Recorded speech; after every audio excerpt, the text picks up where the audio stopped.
It's kind of interesting to realize the sorts of things that you don't understand. Although it is a part of life, it's not something that we really talk about. I won't know. I'm curious, right? Obviously, about what lies beyond, if anything. I'm not, rushing to find that answer. Trying to imagine complete nothingness, I think that's just an impossible thing to do. Simply a fractal. An ever perpetuating mathematical complexity that just simply exists.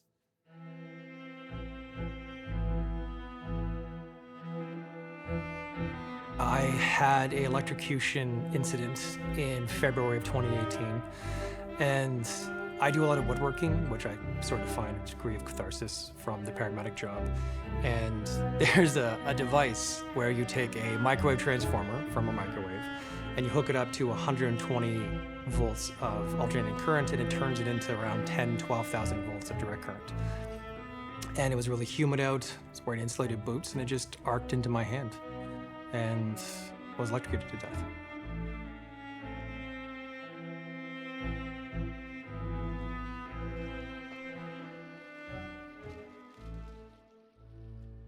I think when I was younger, I was like asking lots of questions and reading a lot and thinking about these sorts of things a lot. And now I've kind of shifted my focus, and I've experienced some really beautiful, magical, mystical things in life. I've always been a musician. I went to school to study composition. In my last month of school, I overheard a conversation in the hallway about somebody going to the States to study music therapy. And I thought, well, that kind of sounds cool. My very first session, I did it, and I knew the moment I walked out that that's what I was supposed to do.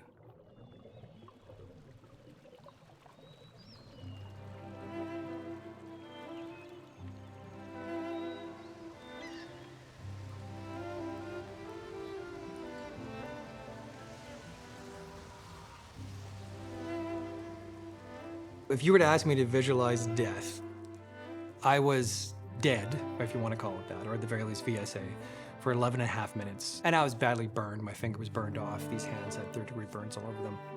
And I was in a coma for about maybe 8.5, 9 hours in the ICU. And then waking up out of the ICU, open my eyes and just being like, this bullshit.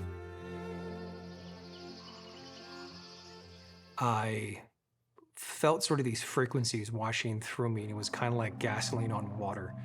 And it was all of a sudden this juxtaposition of thoughts and feelings of images were just rolling through me.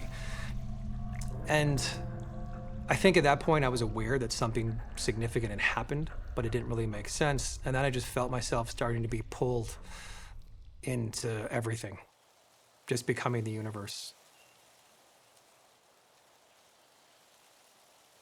Yeah, I think much different than when I try and reflect on when I was a kid and I probably experienced death or thought about death the first few times until I had a kid. And then the fear of death became something for me in terms of I'm going to miss out on something in this other person's life. It's actually really one of the greatest fears, that we are going to die, and another greatest fear is that someone that we love is going to die.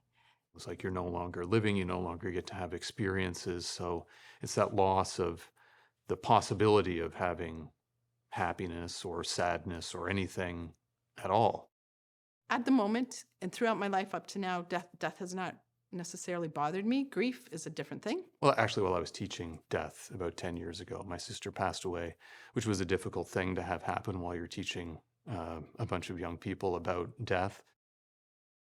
You kind of tell a story to yourself, but when you have a sibling, then there was this other observer for my life as well. So whatever story I came up with about my life, there was always this other person to say, that's not quite how things happened, or that's not how things were. But then when I lost that, I definitely lost a part of myself. I've had a lot of loss in my life because my parents were older when they had me. I had 5 aunts and uncles who have all passed away. I lost both of my parents. I lost an older sister. I've lost a niece. And most recently, I lost my wife, and we'd been together for over 35 years. We met when we were 20.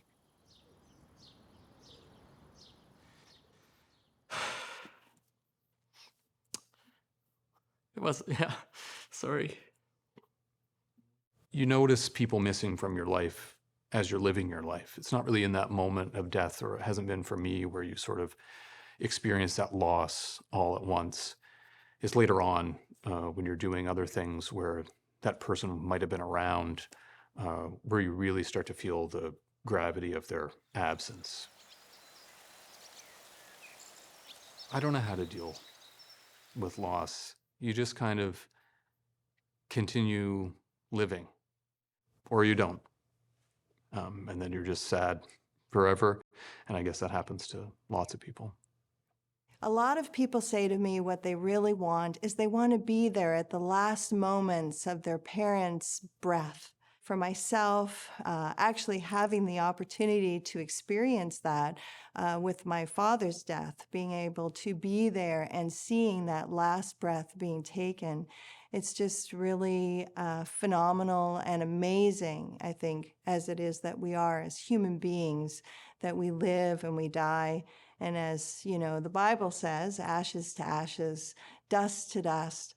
That the truth is that we are of the earth. We come from it and we transpire into it. You go to the funeral and you see your cousins crying. You don't necessarily have to cry. That can be a cue for you to release that and get some of that out of you too. But there's something nice in know that you're sharing a pain with someone else, and to have them express it, even if you don't outwardly express it, there's a certain relief that comes about as a part of that.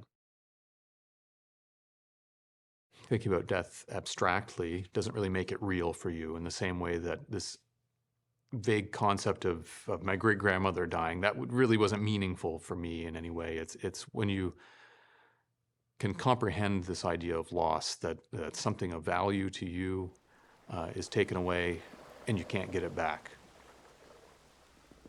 It's a pretty typical idea among philosophers that death really, if you think about it, isn't something that you should fear. Maybe the process of dying in itself is something to fear if it's painful. But when you're dead, it's not something to be afraid of, or your state of being dead isn't something to be afraid of, because at that point you no longer exist. And the idea is then we should view death the same way we view our non-existence before we were born. I know lots of people believe in an afterlife. I think that's a comforting thought. Or maybe you believe in reincarnation, so that energy that makes up your being that comes back and manifests in some other thing in this planet. I gave birth to 2 children. And if you look at the energy that goes into raising that child, and all that they learn and they grow, and as you develop, each one of us is like this bundle of energy. It takes so much to create us. And it doesn't make sense that this energy would be expended to then just for no purpose, no reason. I just think that there's a greater part of us that is difficult for us to understand. And perhaps me in this iteration is just a tip of an iceberg experiencing something. And what we go back to, I don't know. I don't care to understand it at this point, because I'm enjoying what I'm doing right now. Some people think that maybe Nietzsche thought it seriously, that he believed that there was something like a cyclical universe. And there's debate amongst scholars as to, based on what people knew about physics at the time, whether or not that really makes sense. But of course, it's this idea that, imagine that you were told that you had to live this life over and over again, that everything would be the same, that you'd make the exact same choices, everything would be exactly as it is, and you'd have to repeat that existence over and over again. Wouldn't that give the greatest weight to all your actions and decisions? And this is something that you find in the thought of someone like Nietzsche, that there's this sort of a will to life, to be more than what we are, to leave a legacy. If the only reason we exist is to experience, then that modus operandi is the only reason for anything to be here. So we apply meaning. Well, yeah, because we derive experience, we have emotions, we have loss, we have gain, we have love and hate and sadness and pain, and all of these things bounce off one another to give meaning to existence.